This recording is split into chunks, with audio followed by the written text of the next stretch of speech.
Breaking news చూస్తున్నారు. ఈశాన్య రాష్ట్రాల్లో భారీగా వర్షాలు కురుస్తున్నాయి. అయితే దీంతో వరద ఉప్పొంగుతుంది. చాలా ప్రదేశాల్లో కూడా కొండ చర్యలు విరిగిపడుతున్నాయి. అయితే ఇదే నేపథ్యంలో ఒక ఆర్మీ క్యాంప్ పైన కూడా కొండ చర్యలు విరిగిపడి 3 జవాన్లు కూడా చనిపోయినట్లు ఇప్పటికే అధికారులు వెల్లడించారు. అయితే ఇలానే వరదల్లో చిక్కుకొని కొంతమంది ఆర్మీ జవాన్లు కూడా గల్లంతైనట్టు తెలుస్తుంది. సో మొత్తం మీద ఈశాన్య రాష్ట్రాల్లో ముఖ్యంగా సిక్కింలో భారీగా వర్షాలు కురుస్తున్నాయి. చాలా ప్రాంతాల్లో ల్యాండ్ స్లైడ్స్ జరుగుతున్నాయి. ఏవైతే కొండ చర్యలు ఉన్నాయో అవి విరిగిపడుతున్నాయి.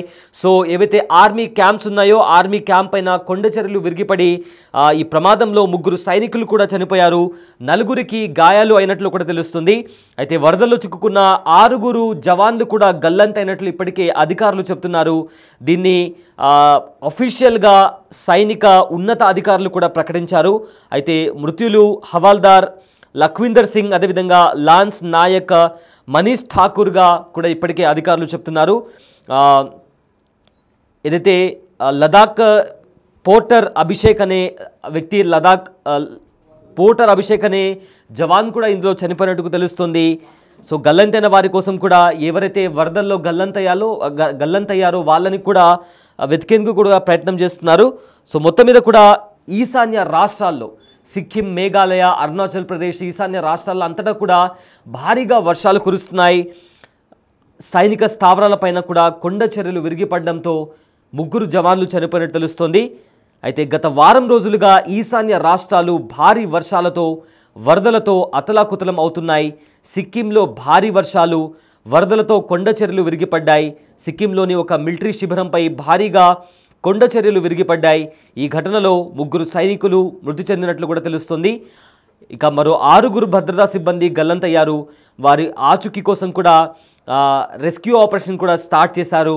కొండ చర్యలు ఏవైతే ఉన్నట్టుండి కూడా విరిగిపడడంతో కూడా అక్కడ భారీ నష్టం జరిగిందని కూడా ఇప్పటికే అధికారులు చెప్తున్నారు. సో అక్కడ ఏదైతే ఘటనా స్థలం దగ్గర కూడా భారీగా రెస్క్యూ ఆపరేషన్ కూడా జరుగుతుంది. సో దీన్ని ఎవరైనా ఇంకా ఆ స్థితిలాల కింద ఎవరైనా చిక్కుకొని ఉన్నారా అనే నేపథ్యంలో కూడా అక్కడ సర్చ్ ఆపరేషన్ జరుగుతుంది. సిక్కింలోని లాచెన్ జిల్లా చాటేన్ వద్ద ఆదివారం సాయంత్రం 7 గంటలకు భారీ వర్షాల కారణంగా కొండ చర్యలు విరిగిపడ్డాయి. ప్రమాదంలో మృతి చెందిన 3 జవాన్ల మృతదేహాలను కూడా వెలికితీశామని, 6 సైనికులు గల్లంతయ్యారని అక్కడుండే రక్షణ అధికారి ఒకరు ఒక ప్రకటనలో తెలిపారు. భారత సైన్యం తక్షణమే సహాయక చర్యలు కూడా ప్రారంభించిందని కూడా ఆయన చెప్పారు. అయితే ఈశాన్య రాష్ట్రాల్లో కూడా భారీగా వర్షాలు కురుస్తున్నాయి. గత 3 రోజులుగా కూడా అరుణాచల్ ప్రదేశ్ కావచ్చు, మేఘాలయ, సిక్కిం ఇలాంటి ప్రదేశాల్లో భారీగా వర్షాలు కురుస్తున్నాయి. నిన్న కూడా కేంద్ర మంత్రి కిరణ్ రిజిజు కూడా ఆయన ఒక ట్వీట్ కూడా చేశారు. ప్రజలంతా అప్రమత్తంగా ఉండాలి, అవసరమైతే తప్ప ఎక్కడికి కూడా బయటికి వెళ్ళకూడదని కూడా చెప్తున్నారు. చాలా వరకు కూడా లోతట్టు ప్రాంతాల్లో కూడా ఎవరైతే జనాలు ఉంటారో వాళ్ళని కూడా అక్కడి నుంచి ఖాళీ చేయించి రీహాబ్ సెంటర్స్కి, అదేవిధంగా సురక్షితమైన ప్రాంతాలకి కూడా తరలించారు. చాలా వరకు గ్రామాలను కూడా వరదలు ముంచెత్తాయి. సో బిగ్ టీవీ స్క్రీన్ పైన మనం చూస్తున్నాము. రెస్క్యూ ఆపరేషన్ ఏదైతే ఆర్మీ క్యాంప్ పైన కొండ చర్యలు విరిగిపడిన తర్వాత అక్కడ 3 జవాన్లు చనిపోయిన తర్వాత అక్కడ కంప్లీట్గా రెస్క్యూ ఆపరేషన్ స్టార్ట్ చేశారు. అండ్ ఆల్సో మరోవైపు మనం స్క్రీన్ పైన ఒక ఫ్రేమ్లో కూడా చూస్తున్నాము ఏ రకంగా అక్కడ రెస్క్యూ ఆపరేషన్ చేపడుతున్నారు. అక్కడ ఉండే ఆర్మీ ఆఫీసర్స్ కూడా, ఆర్మీ జవాన్లు కూడా క్యాంప్ దగ్గర ఏదైతే ప్రమాదం జరిగిందో ఆ ప్రమాదం తర్వాత కూడా వాళ్ళంతా కూడా వెంటనే హుటాహుటిన రెస్క్యూ ఆపరేషన్ స్టార్ట్ చేసి అక్కడ స్థితిలాల కింద ఎవరైనా చిక్కుకొని ఉన్నారా అని కూడా వెతికే ప్రయత్నం చేస్తున్నారు. అండ్ ఇప్పటికే 3 జవాన్లు కూడా చనిపోయారు. అండ్ 6 కూడా గల్లంతయ్యారు ఈ ప్రమాదంలో. అండ్ అక్కడ ఆ క్యాంప్ దగ్గర కూడా పరిస్థితి మనం చూడండి, అక్కడ వరద నీరు ఎంత ఫోర్స్తో కూడా వెళ్తుందో మనం గమనించవచ్చు. ఇలాంటి ప్రమాదాలు కూడా ఈశాన్య రాష్ట్రాల్లో ఈ గడిచిన 3 రోజులలో కూడా చాలా ప్రదేశాల్లో ఇలాంటి భయానక వాతావరణం కనిపిస్తోంది. సో వెరీ అన్ఫార్చునేట్ సిచ్యువేషన్ ఇది. ఆర్మీ క్యాంప్ దగ్గర ఇలాంటి ప్రమాదం జరగడం అనేది వెరీ అన్ఫార్చునేట్. అండ్ ఈ ప్రమాదంలో కూడా 3 జవాన్లు కూడా చనిపోయారు.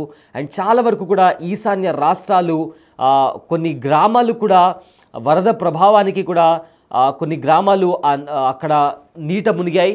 అండ్ ఆల్సో ఆర్మీ క్యాంప్ కూడా ధ్వంసమైంది. దానికి సంబంధించి కూడా రెస్క్యూ ఆపరేషన్ కొనసాగుతున్నారు. ముఖ్యంగా సిక్కింలో కూడా దారుణ పరిస్థితులు నెలకొన్నాయి. ముగ్గురు చనిపోతే 4గురికి తీవ్ర గాయాలు అయినట్లు కూడా అక్కడ ఉండే సైనిక అధికారి కూడా వెల్లడించారు. సో ఒకసారి ఆ విజువల్స్ కూడా చూద్దాం.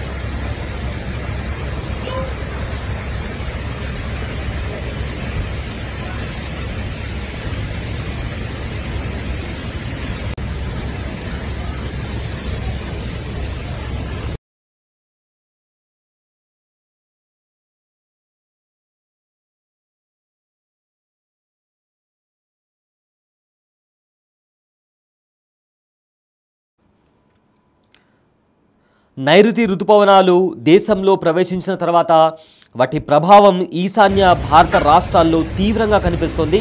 ప్రజెంట్ అస్సాం, అరుణాచల్ ప్రదేశ్, మేఘాలయ, మణిపూర్, నాగాలాండ్, త్రిపుర, మిజోరాం రాష్ట్రాల్లో కంటిన్యూస్గా భారీగా వర్షాలు కురుస్తున్నాయి.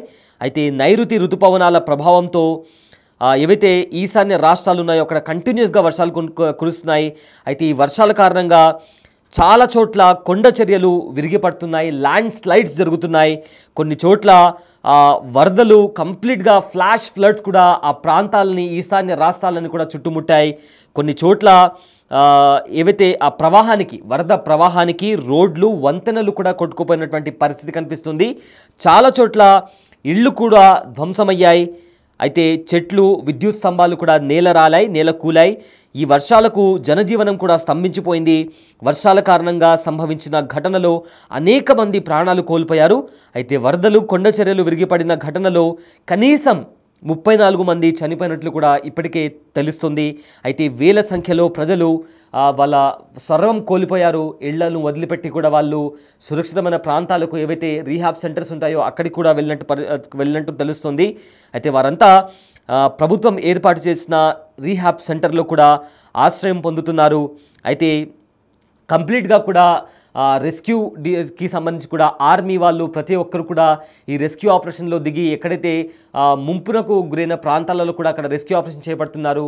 సో సిక్కింలో కూడా కొండ చర్యలు విరిగిపడి ఏదైతే ఆర్మీ క్యాంప్ పైన అక్కడ ల్యాండ్ స్లైడ్ జరగడంతో అన్ఫార్చునేట్లీ 3 జవాన్లు కూడా చనిపోయారు. ఇక మరో 4గురికి కూడా తీవ్ర గాయాలు అయినట్టు తెలుస్తుంది. ఇక మరికొందరు కూడా గల్లంతయ్యారు. ఆ స్క్రీన్ మీద మనం చూస్తున్నాము, టీవీ స్క్రీన్ పైన వరద ప్రవాహం ఏ రేంజ్లో ఆ నీళ్ళు అనేవి ఎంత ఫోర్స్గా వెళ్తున్నాయో కూడా మనకు చాలా స్పష్టంగా కనిపిస్తుంది. అక్కడ ఇంకా వెనుకల కూడా కొండ ప్రాంతంలో నుంచి కూడా నీళ్లు కూడా వస్తున్నాయి.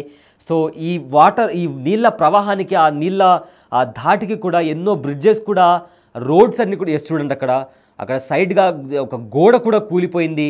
ఇలాంటి దారుణమైన పరిస్థితులు అక్కడ ఈశాన్య రాష్ట్రాల్లో కనిపిస్తున్నాయి. ఇదిలా ఉండగా కేంద్ర మంత్రి అమిత్ షా అస్సాం, అరుణాచల్ ప్రదేశ్, సిక్కిం రాష్ట్రాల ముఖ్యమంత్రులతో కూడా ఫోన్లో మాట్లాడారు. ఆయా రాష్ట్రాల్లో వరద పరిస్థితులపై కూడా ఆరా తీశారు. సహాయక చర్యల విషయంలో కేంద్రం నుంచి సంపూర్ణ సహకారం అందిస్తామని కూడా భరోసా కల్పించారు. మరోవైపు ఈశాన్య రాష్ట్రాల్లో జూన్ 4 వరకు కూడా ఉరుములు, మెరుపులతో కూడిన భారీ వర్షాలు కురిసే అవకాశం ఉందని కూడా భారత వాతావరణ శాఖ హెచ్చరించింది. సో కంప్లీట్గా ఈశాన్య రాష్ట్రాల్లో వర్షాల కారణంగా జనజీవనం స్తంభించిపోయింది. ఎందుకంటే ఈశాన్య రాష్ట్రాల్లో ఎక్కువగా కొండ ప్రాంతాలు ఉంటాయి. సో అక్కడ ల్యాండ్ స్లైడ్ జరగడం, ఎంతోమంది అక్కడుండే ప్రజలు కూడా చనిపోయారు. 34 మందికి పైగా జనాలు అక్కడ చనిపోయినట్టు తెలుస్తుంది.